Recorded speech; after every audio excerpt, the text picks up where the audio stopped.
Welcome, everyone, to week 5 of the Leadership Alliance Professional Development Series. My name is Dr. Taiese Bingham-Hickman. I'm the Executive Director of the Leadership Alliance, and I will be the moderator for today's event. This event is a component of our virtual professional development series. The Leadership Alliance and its executive office, its partners and colleagues created this initiative to ensure continuity of skill building, networking, and exposure to graduate programs for undergraduate students across the country. Paired with our Wednesday evening workshops, we hope to expose you to a discussion of critical issues, allow you to network with each other and our wonderful doctoral scholars, as well as develop learning approaches and skills for navigating your research careers. Today, I'm pleased to introduce doctoral scholar Dr. Sherod Haynes. Sherod Haynes, MD, Ph.D., is a research track psychiatry resident at Stanford University.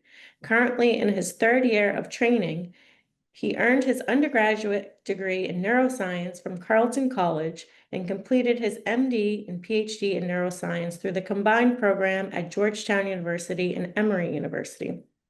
As an alum of the Leadership Alliance, he conducted early research in the lab of Dr. Rosmarin at Brown University, an experience that helped shape his commitment to academic medicine. His current work bridges psychiatry, psychodynamic theory, and circuit neuroscience, guided by the question, how do we come to be made aware of our emotions?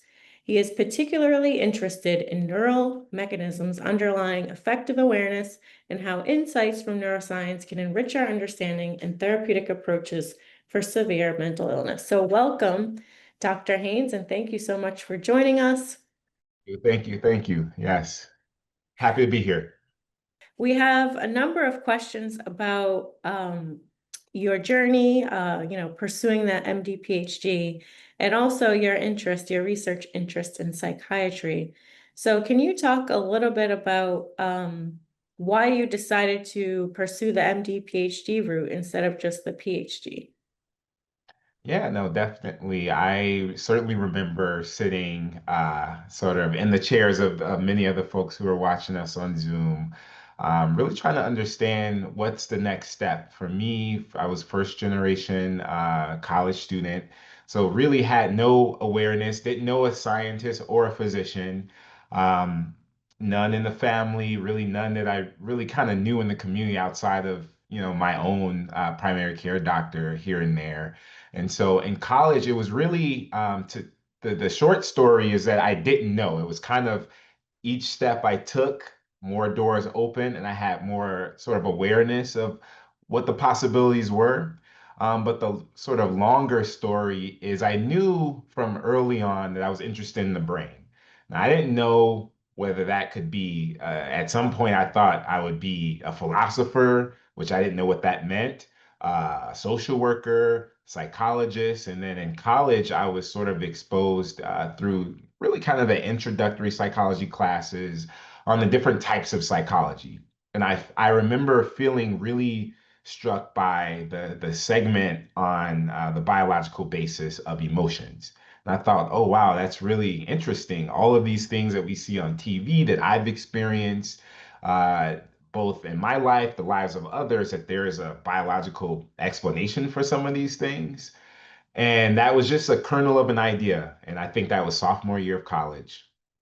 And I think during that time, I also ended up doing research, which was in cancer biology, so very different, but at least planted the seed that summer. I was at Brown doing this research, which was not, it was compelling to me at the time, but it really just unlocked the door that, oh, everything that I'm reading in these textbooks that derive from somewhere, and there are also biases associated with what I'm reading. And so, what might it be to kind of be on that edge of discovering and really, quite honestly, being tasked with the idea of creating questions?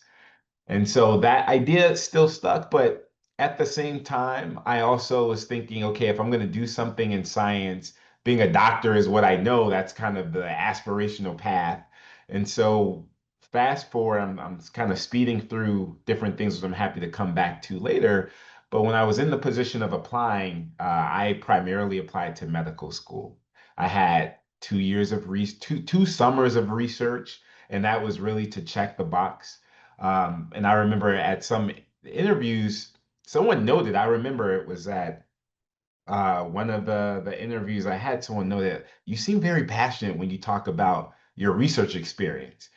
And in my mind, I was like, okay, I'm doing a good job of just conveying enthusiasm. But no, I don't plan on being a researcher whatsoever. I'm going to be a doctor. And at the time, I was thinking oncology, partly based on that experience.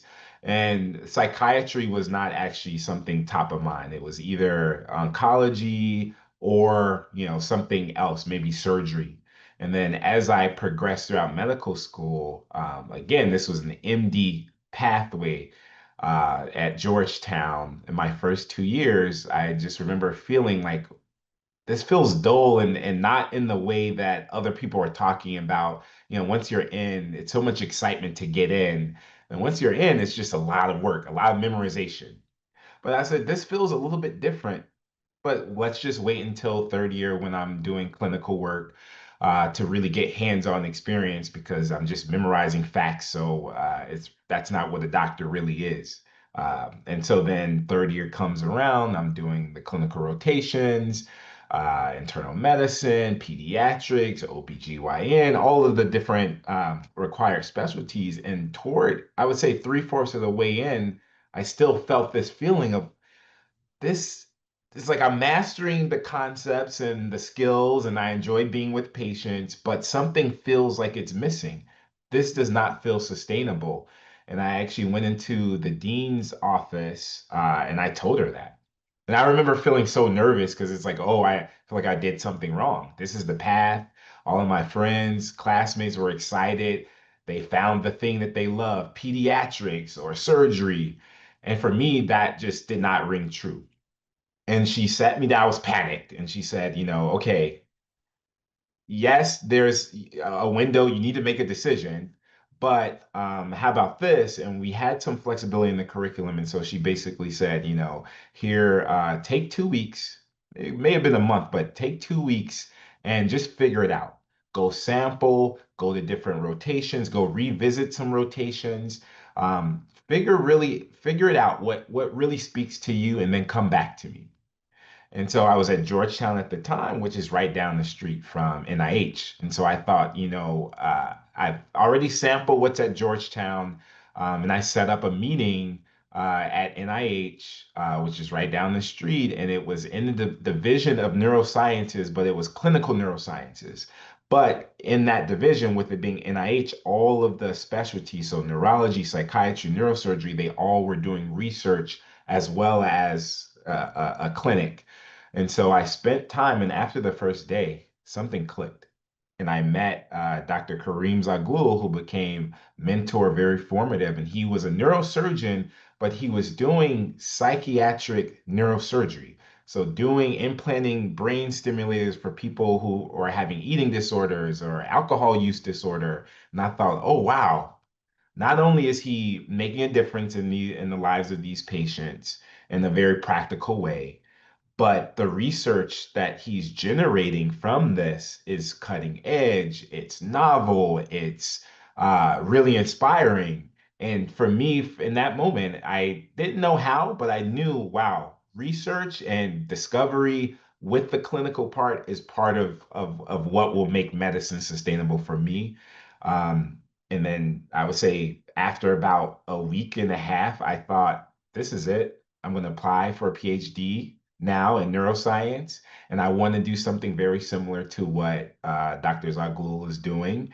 Um, and I got support eventually from the program, and then I found a mentor who happened to be in down in Atlanta at Emory, and then basically co-created with the same dean a dual MD PhD program, which will allow me to both get the clinical as well as the research experience, graduate from both, and really kind of make my own, chart my own path. And that's basically what I've continued to do now as a psychiatry resident, who also I have my own lab while I'm in residency with funding and the questions that I'm asking, the kernel of which happened at that NIH experience. And so, what I might say to people is the right path for you may not be the one that you can Google, but you just kind of have to continue to be open to what speaks to you. And of course, a little bit of courage and support. So, like that dean, for example, in my corner, helping chart kind of this individual path. And then it's like you can't fail because it's literally designed for you and for your success with your passion kind of holding it together. And so, yeah, that's what I'll say that, and that's how I kind of came about the path. Well, that's so inspiring because, most of the students that we work with or that we talk to, they kind of already know going into it that they want to pursue a MD, PhD. And in your case, as you talked about, you charted your own course, sought out the mentors or the PIs that you wanted to work with, and you were able to secure your own funding. And that's very inspiring. So I think there are a number of students out there who would be very interested in hearing more about that. And Mhm. kind of leaning into that a little bit, we have some students that are asking, if they want to get involved or they're interested in neuroscience and psychiatry, what advice would you give them for, forging into this area? No, that's a really great question. It does depend on where you are in your development. So I would say if you are both in terms of are you an undergrad or post back, and also just kind of your development of your scientific identity. And so, kind of, I can speak briefly on both of those. So, let's say if you are in college, sophomore year, and obviously you're here. You've made already a great decision with the Leadership Alliance by taking advantage of the programming that's available.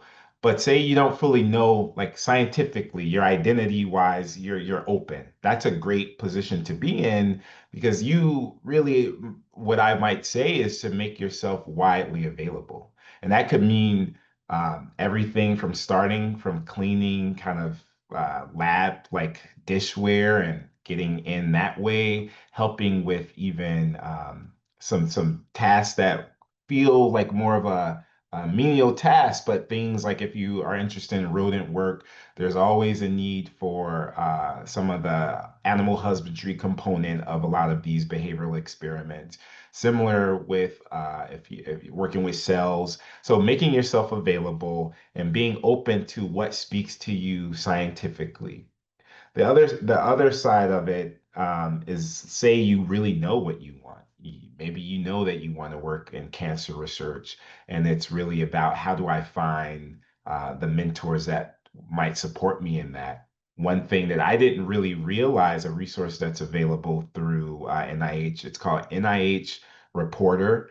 I can put it in the chat, but essentially it's a database of all of the ongoing NIH funded research that's happening everywhere in the country, and you can search very fine grained details. So institution wide, PI wide, um, division wide, and even the key terms of the type of research you want, and it'll pull up all of the people.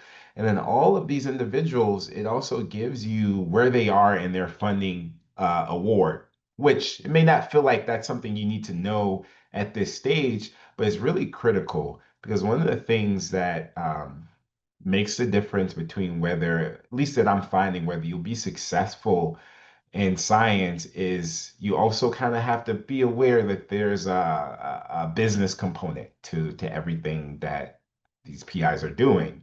And so funding, if a lab is well resourced, then it makes it a lot more likely that they could support someone with very little experience who's very eager and interested. And so I might use NIH Reporter, and the great thing about it is that it actually has the email addresses of the PI. So sometimes you can't find the email addresses if you go on individual websites of departments, but by law they have to have the contact information of the PI, and so you can actually find the email address. And I've done this before. I always put the subject as like research inquiry or something like that. Because what I didn't realize at the time is it actually flags the PI to read the email because everyone who publishes there's always, when you publish something, if you're a responsible researcher, you should also be open to the idea that someone else is reading your work and they may have a question about a detail of your methods. And so most time people will use the subject to say either research inquiry or they may even put a little bit of the title of the paper. So that's another gem that I might say is a way to flex that you actually have been doing your due diligence and reading about these PIs, but putting something in the subject that feels like it may be related to this paper that they just published. They definitely will open it because everyone feels, my baby is out into the world, it's doing its thing, it's having influence, and so I'm open to the feedback or questions or collaboration. So that's a way to get the email read. And then in it, it's really, using that because now you have an interest area that you're identifying. And so the question of either do you have the money to support me or not, those are things that they can kind of toy with. But at least, at this stage, it's a numbers game and it's just getting your foot in the door. And the other part of it, which is difficult, is if you can make yourself available financially, meaning you can work for free, that opens up a certain set of doors. But I know that's not realistic. But for example, if you can find a PI or a lab that's near your home and you're okay staying at home, let's say for the summer, it could be that you can start working. And usually, if you work hard enough, and I've never seen a PI not support someone who's working extremely hard, making themselves available, somehow, maybe not in the first 2 weeks or the first month, but by about 6 weeks in, someone who's diligently working in the lab, making themselves valuable and free, at some point, people will start to figure out funding streams and they will start to pay um, those. I say volunteers in quotes because it's not really that, but there is ways to get money, even if it doesn't seem that way initially. So that's something that I might say. Thank you. Yeah, and you dropped a lot of gems here, but we had some questions from students about how your path, your MD PhD helped to bring you where you are. What are some soft skills you acquired along the way? I think you just talked a little bit about some of those things. And also, how did the Leadership Alliance summer program prepare you for your future path? Can you talk a little bit about that? Definitely. And they're kind of intertwined. So I'll talk about, so when I did the research that summer, that was my first research experience in a professional kind of a lab setting. Because the lab stuff that you do for your science, your science classes is not the same. That's very different. And so being in this professional setting where, the experiments are high stakes and I was working with a PhD student who was trying to publish their dissertation and all of that. I think learning organizational skills around just how do you keep data, how do you ask questions, um, and then some of the soft skills that you develop that I think that were helpful for me is really kind of that ability to ask questions and to have a sense of when I didn't know something. And it's scary because in science, you do kind of have to have a thick skin, and it can be really difficult to feel so criticized when you have a little bit of like me, I had imposter syndrome. So it's like I don't want to be found out. So I'm not going to ask a question that will expose that I really don't know what it is that I'm doing. But I learned that the quickest way to kind of get through it is just it's uncomfortable, but ask those questions and sort of do the due diligence of taking the notes and really trying to understand. I did a lot of independent reading, like outside of it, as much as I could to kind of prepare myself for what are the right types of questions I could ask. But sometimes I did ask questions that maybe someone would have thought was like not that intelligent, But ultimately, that's how, once you get through that sort of, it's a steep learning curve in the beginning for any lab. It takes a couple of weeks. The quicker you can get through that phase, and then all of the data that you're producing, all the work that you're doing actually is helpful, then, you'll have a more pleasant experience. Other things that I think are really important is conveying enthusiasm. I wouldn't, I think people say it, oh yeah, just kind of show up and be enthusiastic. But it really goes a long way. And it's because a lot of times the work that scientists that we do, it's grueling. Some of it is not as attractive as it may seem on the outside. And so having someone who is just really willing to give 110%. And so part of it for me, I myself didn't feel 100% or 110% every single day. Sometimes, it's you don't want to be there, or it's like in my case, I was literally cleaning mouse poop. That was my job. They do the behavioral experiment, the animals would freak out. And then once they take the animals out of the box or whatever it was that they were doing, my job was to just make sure it was clean, because if the next mouse that comes in, they cannot smell any odors of any other animal because it could mess up the experiment. So it was like, okay, I'm going to be the best housekeeper of this rat chamber and clean it as best I could. But when I didn't feel as enthusiastic, I would continue to find the link. Like, yes, this does not feel like I would get a nature paper or something successful coming from just cleaning this poop, but I try to connect it to the bigger picture.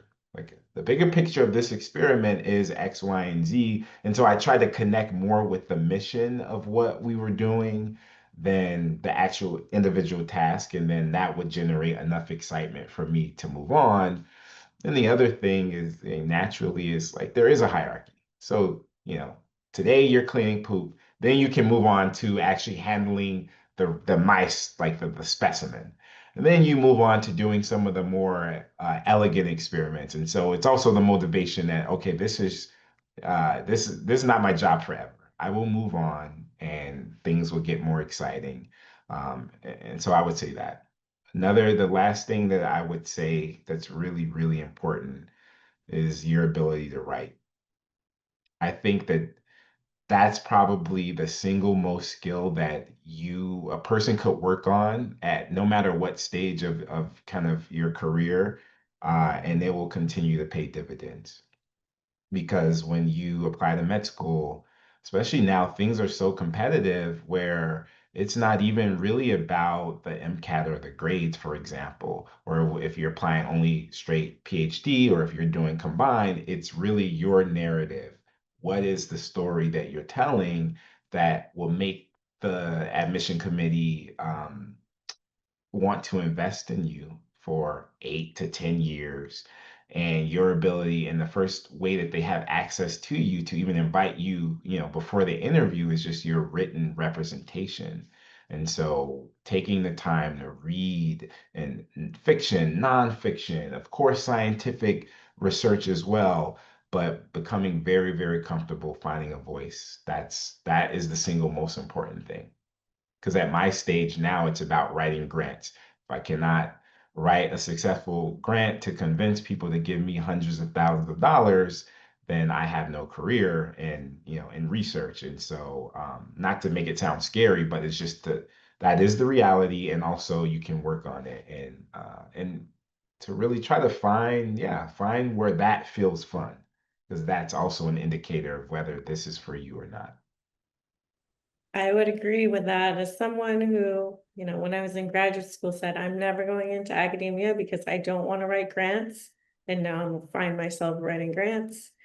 I should have practiced more, but yes, it's a critical skill that you will need no matter which direction you go in. So thank you for that. We have a number of questions about your area of research in particular. So I'll just start with the overarching question, and then there's some more specific questions. But what inspired your interest in the connection between neuroscience and emotional awareness? Yeah, another great question, and it's one that's is directly linked to literally what I just shared with you guys for the past 15 minutes. So, so number one, growing up in South Side of Chicago, seeing a lot of, which I didn't know at that point in time, it was called civilian PTSD, but people who were really traumatized by their environment. We call it kind of grind culture trying to survive, but then you kind of realize, oh, wow, there are marks. So, yes, maybe on the surface, a person is surviving, but all of the emotional marks of the wear and tear of living in kind of, the environment that I grew up in, I was really, really curious at how individuals react to that environment, how different people's responses could be. Some folks could completely collapse. And they're having quote unquote nervous breakdowns and depressed.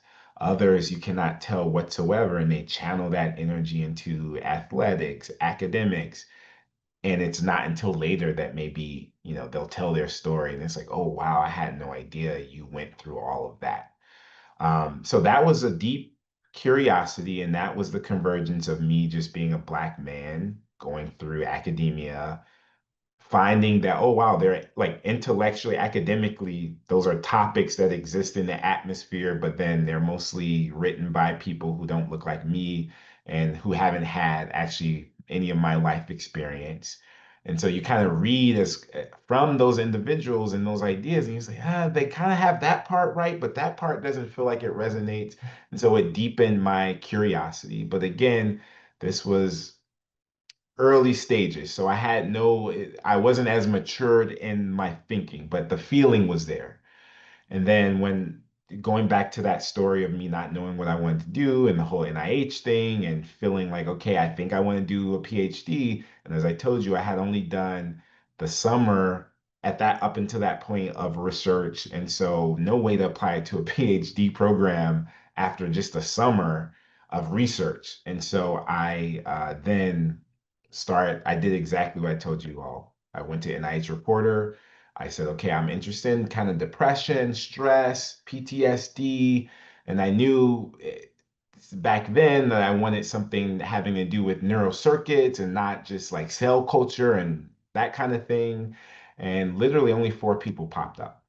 Like I made it so specific because at that point in time I was in med school. So it's like worst case, I'll just be a doctor. And if I'm going to spend time and add extra 4 to 6 years of my training, it really, at that point, I felt so convicted at what I wanted to do. And so four people popped up there. And so I just cold emailed each of them using the same buzzword subject, and all of them responded. One was very nice, and I didn't realize he was the head of the entire institute. So he was very busy and he couldn't do it. There's a lot of people in his lab. But there was one person who said, sure, when can you start? I was like, wait, what? And at that time, it wasn't that I had money available. I was really investing, and I said 6 weeks. I'll use some of my stipend from medical school to just go there. Go at this time, it was in New York. And after the first 2 days, when I was shown the experiments, it just spoke to me. It was almost like a spiritual experience. And I thought, wow, this essentially, the whole study that we were doing, it was involving mice, and it was the question of if when these mice are subjected to stressful experiences, chronically stressful experiences, some of them become what termed resilient, and some don't. They succumb to it, they become depressed, they have all these deficiencies. And so it was a curiosity of they all have the same genetic background. We're controlling for the stressful experience. Why is it that some mice are resilient and others are not? And it reminded me of that thought that I had when I was 5 or 6 years old. Say, okay, why is my mother acting this way, but her sister is acting that way? What is going on? We're all living in the same kind of soup of stress. And so it connected. It connected. It was a question that was in front of me and a deep, deep, decades long curiosity. And so then every day, even though again, I was cleaning the poop, I was not doing the elegant experiments, but because I was so invested in that question, it didn't matter. Hey, I'll help this graduate student however I could because I am excited to see what does the data show. And as I was doing it, I started noticing that it was a sort of this 10-day protocol that the mice would kind of behave a little bit strangely. Um, let's say if out of 10 days, 7 days into it. And I was like, I wonder if I could predict. And this is just internally. I didn't express any of this outwardly, but I just kept notes in my own journal, not knowing that I would come back to it. So I wonder, can I predict which ones are going to show up and be depressed and which ones are going to be resilient? Because I'm already seeing some signs early on of what's going on. And then fast forward again through many different things. So now I'm a graduate student and now I'm coming up with my own research project. And when you're in when you start your PhD, you kind of do like these tests, testing out different labs. And so and it's usually a month to 3 months or something like that. So you're in that space and you're just getting your feet wet, trying to figure out what lab will you do your PhD in. And so when I was in the lab, I thought, I have 3 months. Let's go back to that experiment, but I want to do it the way that I was thinking. And I wonder if I can predict what would happen. And if so, then that would be my project. And lo and behold, each experiment came out the way that led to this path of exploring what is the point. Essentially, everyone says, "Oh, I'm at my edge. You're pushing me. I'm at my edge. I'm gonna have a nervous breakdown." What neurobiologically speaking, what does that look like in the brain? And it turns out it is something that's happening around in this paradigm, 7 days of this kind of stress that's really horrible for these mice. And so then that became my question. And I discovered that there's a region that has this really, it's almost like a light switch. After a certain amount, certain dose of that stress, it's an entire genetic program, behavioral program that shifts for some of the mice and not others. And depending on how it switches, that determines the fate for the rest of their lives. Um, and it really was born from that curiosity and that small observation that happened when I was doing volunteer work. Uh, just trying to get my feet wet. And so I really was, yeah, it's connecting all of the dots as you go throughout, keeping kind of your magnifying glass open for things that really kind of interest you. And so that became the premise of my current research. Well, you still seem very motivated and passionate about that work and the work that you do. And given that the MD PhD process is it's a long haul. So how do you stay motivated? How do you stay, enthused and continuously feeling challenged in your work, given that, long road that that you have ahead? Yeah, no, that's a fantastic question. Because now, currently I am and we can talk a little bit more, depending on time of like each stage of this, like what are the different challenges and, things that that I overcame and things like that. At this current phase, so now I've done, and my MD PhD was actually 10 years because COVID and many other things. And so going between medicine for the first 3 years and then the PhD for about 6.5 years. And then coming back to finish the final year of med school, it was like this switching. And at one point, I felt I identified more as a researcher than a clinician. And then I started residency, and it's like, oh wow. And it's different from a med student because, now you're the doctor and no one else that you can really defer to ever. You have to answer the question, you have to save people's lives. After a while, I lost my kind of identity of being a scientist. And it's like I kind of enjoy this work. I kind of enjoy the instant gratification of just someone came to you with help and you help them within this encounter, you feel good, they feel good. You can go home, continue living the rest of your life, and there's no looming pressure over sitting on top of you of grants and all of that, existential questions. And now and so the way that it works at Stanford, I'm on what's called the research track. So each year I get increased amount of research time. And so now this year I'm about 50%. And so now that I have more time to be in the lab, it's again this question, am I more a clinician, a researcher? And how do I balance the two? And what I come back to is um, I think of a lot of what the scientist is as an artist. Some people may think, oh my goodness, how does that make sense? But you really have to be in a space, and each artist knows where they can go for their inspiration. Sometimes people read other people's work, or they'll go to a museum, they'll travel, but for me, it's a mix of totally disconnecting from all things research. Sometimes I'll read memoirs, being connected to what is the underlying questions. So, we talked a little bit about what is the basis of emotions. So I actually will spend time reading books about emotions or people's lives, watching movies that really where that's the theme, that feels completely, in some ways, disconnected from science. But it's almost like a feeling and thoughts that get inspired that then inspire what are the types of experiments that I can do to bring this out, because it's like I have an idea, same as when I was doing that volunteer work and I said something is happening with these mice. I don't know what it is, but how can I design an experiment to bring that out? Whatever it is that I'm seeing and feeling, how can I bring this out? Um, and so currently, seeing a lot of people who are depressed, one of the things that I notice is that folks who are very deeply depressed, you can ask them, well, how do you feel? And they actually cannot tell you. They may use terms that, oh, I feel depressed. And then you ask, okay, well, what does that feel like?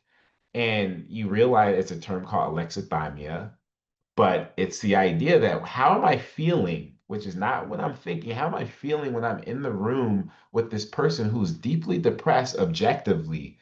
But when I ask them about the internal experience, there's a void there. So then, as the scientist, the fun for me is these mice, they cannot tell me they're depressed. And some people even argue, can a mouse even be depressed? And so then it forces me to say, okay, what is the fundamental objective things when we call something depression, what is it?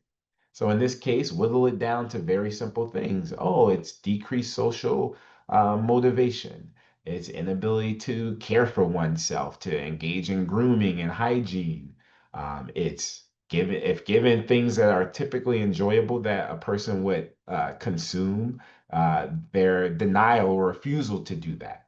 And so these objectifiable things, breaking that down and then bringing that into the lab and asking, designing these experiments with that in mind, with that feeling in mind, it's almost like a storyteller. And that's kind of where I get the motivation and inspiration to continue. It's really the stories that I want to get out and share in the world in the way of scientific sort of discovery. That's great advice for people to unplug, but not necessarily unplug, just use different outlets to kind of foster innovation and creative thinking to get, to help with the motivation. That's great advice.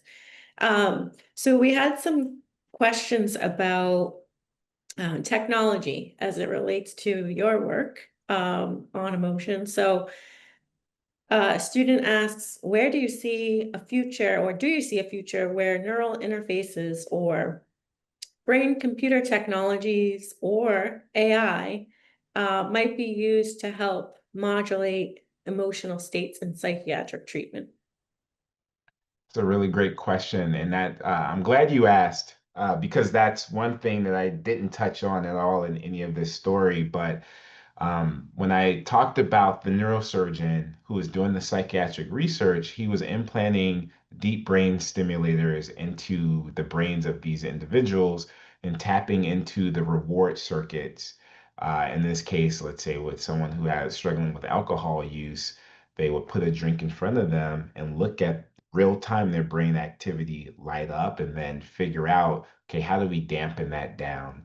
And I found that there was someone at Emory at the time who was doing that for depression, the pioneer, Dr. Helen Mayberg. And that's kind of how I ended up at Emory because I knew I wanted to do something on that interface. I think psychiatry for a while had invested heavily in pharmaceuticals, and that seemed to be the approach, but it felt very limiting because the brain is so elegant in the way that to have any emotion, it's a coordination of different types of regions happening at the same time and silencing other regions.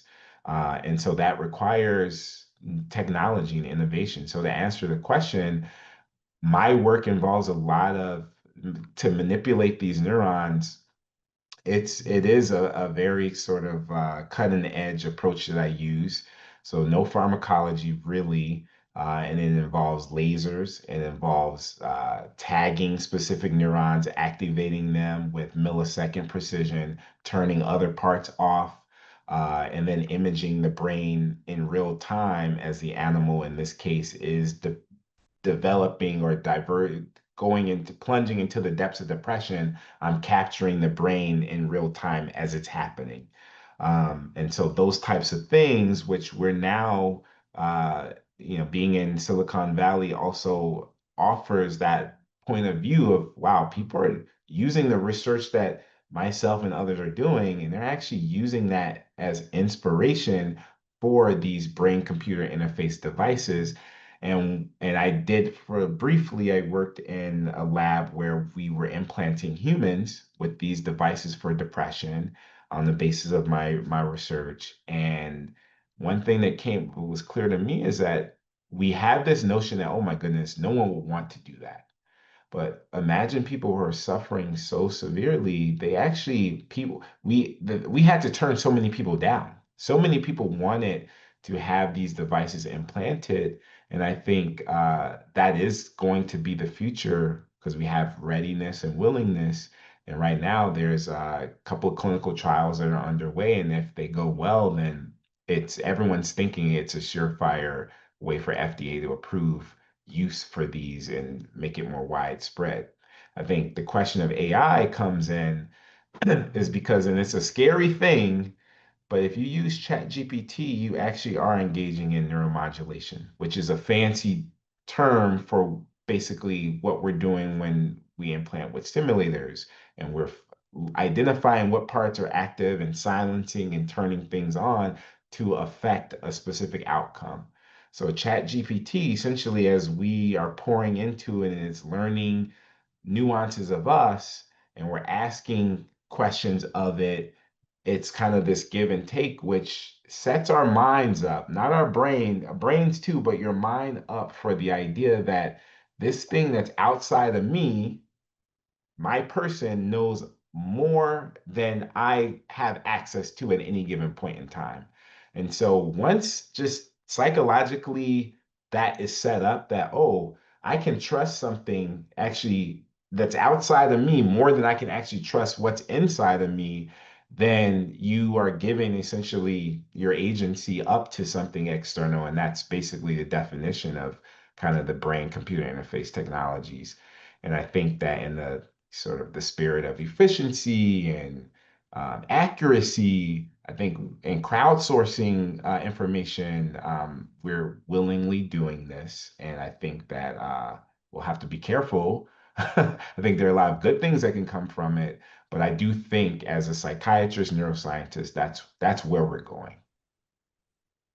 Thank you. And how would you, or how do you see AI applying to the field of psychiatry in a clinical sense? Yeah, so at Stanford they actually they encourage us to use AI. But it's in limited test cases. So and it's really for things that actually do improve patient care. So for example, if I'm talking to a patient, for 20, 30 minutes, Um, it's a device, that we can have in the room that will listen to the conversation. Of course, all of this is with consent. Listen to the conversation, and there's no clinical decision making happening. It's just recording everything and summarizing. And so, an example of how that benefits patient care is as a psychiatrist, I always push back. People say, "Oh, I want to be a psychiatrist because I like talking to people." You can make friends and talk to people. But for us, when we're listening, it really is the diagnostic. So I'm listening for specific things and I'm asking questions to elucidate certain types of things to help with the diagnosis. And so if I can be present fully for that engagement, which is kind of higher order cognitive load, the documentation part, which is also part of the job and very important, knowing that there's something else, kind of this device that's listening and helping to carry any loose ends out that's going to be important, to have just on the record. That's a way that AI is helping us. I know that there are companies working on sort of these AI therapy modalities where it's almost like you're talking to AI as therapy. Um, I wonder, how well that will go because again, AI is a shell. It's amorphous. It's everything and nothing at the same time. And when you're talking to an individual, and again, with the idea of therapeutic and diagnostic, it's the ability to integrate different people's narratives. I don't know if AI could ever really do that because part of what I tap into to listen to someone is my own sort of human experience, but also it allows for a bit of um, the word escapes me. I don't want to say spontaneity, but there's a something that you can't put your finger on that comes as an emergent property of listening and having your own experience intermesh, and you can kind of get what we call kind of the human connection from that. And I don't think AI can reproduce that component because that's not algorithmic. That's something that doesn't really have a lot of rules that apply to it. Thank you. Very interesting. So we're almost at time. So I want to ask you if you have any, takeaways and parting words for the students that are listening today, just in terms of, how they move forward or any lessons that you've learned from. Is there anything you want to say to them, before we end for today? Yeah, definitely. I think when I reflect on my journey, and it's a lifelong journey, the thing that I feel most proud of, and want would love for others to find that in themselves, is each individual has something that they can contribute to the field. Regardless if you do MD, PhD, MD, PhD, neither, um, finding that voice and really sort of shaping and honing it, and that does require guarding it sometimes against the outside influences. And we love our family members and our loved ones and our friends, but there are going to be moments in your journey where you have a voice that you hear that maybe others cannot hear for you, and sometimes you guard it and protect it and continue to clear the path for that feeling. Sometimes it is feelings based, at least at first, before a plan really actualizes around it, um, to protect it and follow the path that it's leading you on. And it can be very overwhelming. And I would say, just when in those times of overwhelm, for me, it's just what is the next best thing that I can do right now? And that could be some cases, don't do anything. Turn the computer off. No Reddit. Don't listen to other individuals. And other times it's sending that email that feels very scary. And I think the other thing is to continue to keep yourself open to the things that scare you. I think early on, sometimes you may get a grade that's not so hot, and you're like, oh, what does this mean? And I think on one hand, continue to protect the vision that you have for yourself, definitely. And at the same time, don't be afraid to ask yourself that question of, is this for me? And I think sometimes asking that question, is this for me? After getting, a negative piece of feedback, it feels like, the instinct is to suppress it, but actually, when you make space for it, it actually creates a larger ecosystem for you to tap into different resources to help you overcome it. Because the scariest part of, let's say, in that setting, sending an email asking for help or telling a mentor, oh my goodness, I got a C in this class. I don't know what this means. If you've already went through the thought experiment of, is this for me? Usually a part of you, if it is truly for you, it's like, yeah, see, just whatever, it's gonna happen, move on. And you need to have that voice inside of you become strengthened. Because when you know that you have that in you, you're not afraid to send those emails. Because no one can say anything worse to you than in that moment that you've already went through and rehearsed with yourself. Um, and I would say enjoy it, have fun. I mean, I've dedicated so far 20 years to this, and I'm still not done yet. I'm almost there, done from a training standpoint. But if I had to pull teeth every year, every semester through this, what a sad life that would be. And so for me, I've had fun the whole time. I hope I've conveyed the enthusiasm that it really is great. We need you all. And I know that given, our environment, kind of politically and things like that, it can feel a little bit like, but just know that there are both within administration, outside, there are so many entities actually wanting to produce more scientists that um, there's always going to be a need. And it's really, I think the strongest scientists are those that have honed that inner voice and tap into it because that's where the creativity comes from. Um, and yeah, I think that's really it. Just have fun. And I'm here, I'm available. I'll leave my email address in the chat. Also, you can find me on LinkedIn as well. And I'm happy to sort of answer any other questions that we didn't get to today. So.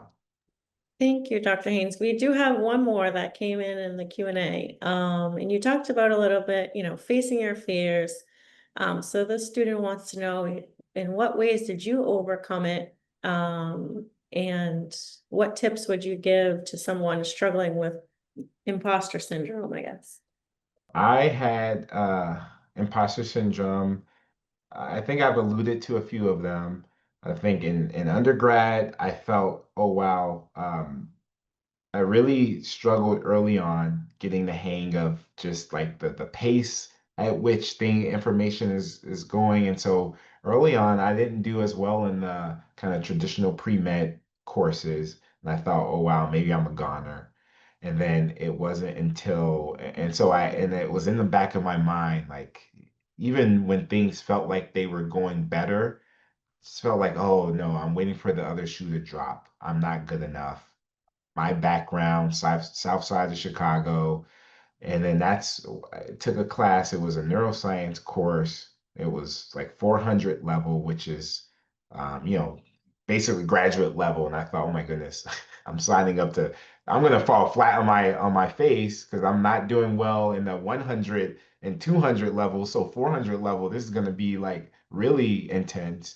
And long story short, that class unlocked parts of me that, as I said, kind of honing that voice. And I didn't know it, but it's like I feel like I belong in this.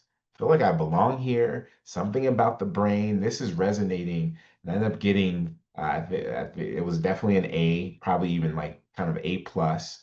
Um, and so that helped. So to answer your question, imposter syndrome is there. I still have it. It's a lifelong thing, but I continue to seek out the spaces.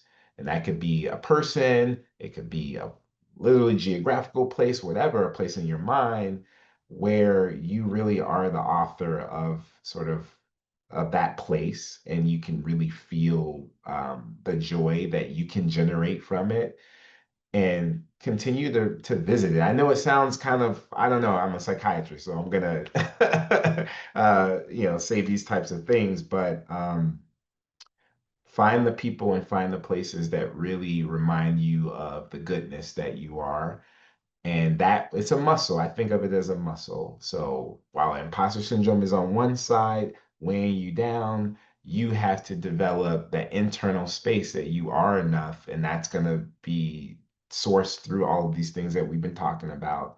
And that's that practice. It's a practice that will continue to strengthen and it'll allow you to be resilient, which is the definition of resilience is persisting in the face of adversity.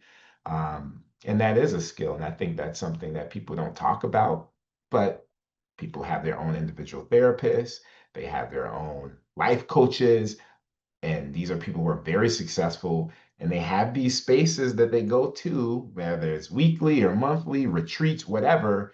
And that's what they're doing. They're building that internal resolve that will withstand them when things really do get hard. And so I would say for me, that's what I continue to do.